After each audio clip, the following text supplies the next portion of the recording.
I just got out of watching Until Dawn, and I think it takes the idea of a video game movie in a really interesting direction, so let's talk about it. It's based off of the video game Until Dawn, but it follows a different protagonist and different group of characters. This time around, we're following Clover. The trailer for the film revealed that we're not following the same group of characters or really the same story, but I think it works in its favor. The game is a narrative-driven slasher story where you make different decisions to affect the outcome of the actual game. You can replay it as many times as you want and get a bunch of different variations of an ending, which is what fans love. In this film, though, they go for more of a time loop concept, but more so utilizing the world and lore of the Until Dawn video game. And this is where we get into the first great thing about this film, is just how it makes a bunch of core narrative changes from the game to the actual film. And I think this is something many more video game adaptations in general need to take in accountability, because a lot of them suck. We do have a group of characters, they are in the slasher world, and we also do get creatures from the actual game,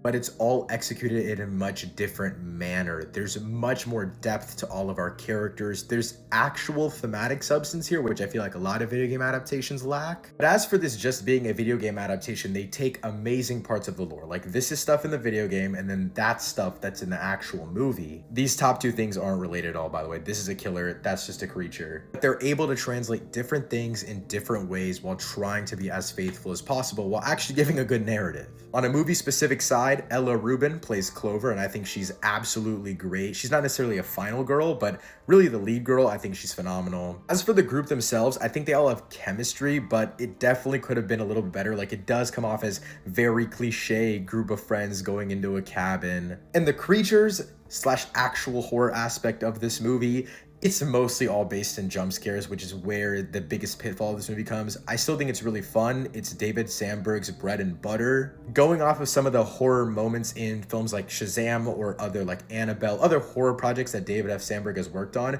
you could see how after playing this video game, he gets to the conclusion that, okay, I should make something with these creatures. This scene specifically is the definition of how a very, very basic moment that's done practically can just work perfectly. At the end of the day, I think Until Dawn is just the perfect evolution of video game movies, not necessarily being a narrative beat for the video game, but rather just taking the core idea and doing something interesting with it. Overall, I think if you're a fan of horror, this rolls in a bunch of different tropes and ideas that horror movies nowadays have and puts it into a really great package. I really like this film.